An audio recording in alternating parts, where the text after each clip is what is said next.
This episode is sponsored in part by LaunchDarkly. Take a look at what it takes to get your code into production. I'm going to just guess that it's awful because it's always awful. No one loves their deployment process. What if launching new features didn't require you to do a full-on code and possibly infrastructure deploy? What if you could test on a small subset of users and then roll it back immediately if results aren't what you expect?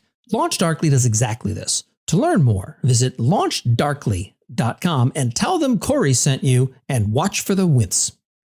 The easiest way to save money on your AWS bill sounds pithy when you write it down. Turn that shit off. I'm serious. It sounds like I'm telling you something that's somehow obvious or that you should already know, but there are deceptive layers of nuance to the idea. To be very clear, I'm absolutely not suggesting that you log into your company's production AWS account and start turning things off left and right like some sort of overpaid chaos monkey. But there are tactics you can use to shut off services that you don't need and save money without buying savings plans, signing an AWS contract, or re-architecting your entire environment. Let's dive in and you'll see what I mean.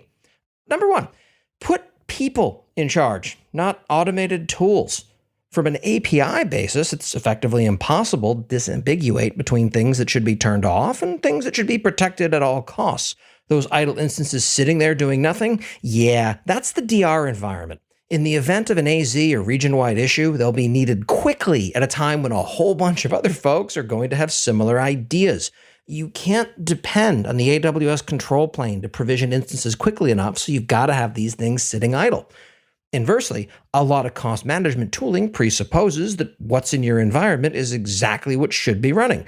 It'll cheerfully suggest that you buy 3-year savings plans, or worse, reserve instances, because their tooling hasn't been upgraded to support those in the past 2 years, for some developer's test cluster that's still running 6 months after they left your company. There's an easy way to tell whether something's in use. Personally, I'm a fan of turning things off and waiting for the screams when I can't figure out what's running, but this might prove disastrous. Inevitable chaos isn't your style? Cool. One way that I've found to overcome the incredibly obvious problem with just shutting things off is to restrict access to the resource in question. Be sure to get the instances IAM role restricted too. If you can leave an instance up for a week or 4 without anyone connecting to it and no one raising hell, it's a reasonable guess that it can be turned off. Take a backup first and then go ahead and terminate it. I would encourage you to do this gradually and methodically. Measure twice, cut once, as the saying goes. If you restrict access to half of production by accident, you're not going to get much useful data other than exactly how red your executive leadership turned when they're screaming their heads off. Number 2, delete your data, also known as another way to say, turn that shit off.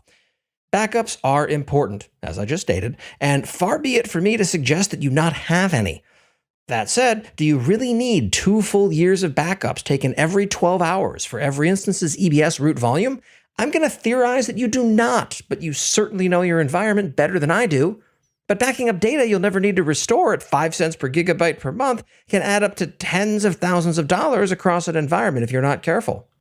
Similarly, cloning a few petabytes in S3 for every developer environment is great and all, but S3 object lambdas are one way to save thousands a month on such exercises. Whether it'll work for you depends on what you're doing with it.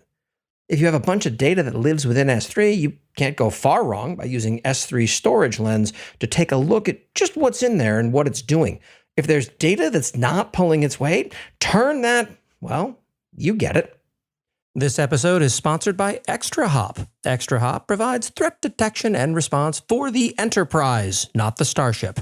On-prem security doesn't translate well to cloud or multi-cloud environments, and that's not even counting IoT. ExtraHop automatically discovers everything inside the perimeter, including your cloud workloads and IoT devices, detects these threats up to 35% faster, and helps you act immediately. Ask for a free trial of detection and response for AWS today at extrahop.com/trial. 3, getting rid of the miscellanea clogging the pipes. There are a whole bunch of other desultory detritus from various experiments, failed provisioning runs, abortive attempts at migrating to serverless, and who knows what else. Individually, these things tend to not cost a lot of money most of the time. The only real way to be sure is to take a look at your AWS bill in the console and your own constraints. For some folks, spending $2,000 a month on unattached elastic IP addresses would be a screaming fire in the building that should be fixed immediately. For others, that is so far down the list that it may as well not exist. Think of things like CloudWatch log groups that don't have expiry configured, versioning enabled for S3 objects that change constantly, multiple cloud trails configured within the same account, and those cursed managed NAT gateways. In theory, you should understand every line item in your AWS bill, what it means, what resources it represents, and what they're being used for. Failing that here in reality, try to get to some semblance of an idea of what the larger numbers represent. Don't get stuck rabbit holing here. Fixating on the 72 cents a month for a snapshot you can't quite track down may not be the most efficient use of your energy. So before you buy savings plans, sign an AWS contract, or re-architect your entire environment, try these 3 ways to, say it with me, turn that shit off.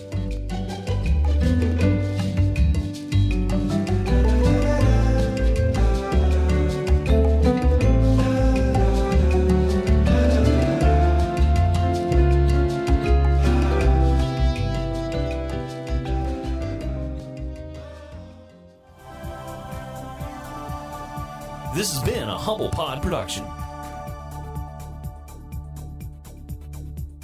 Stay humble.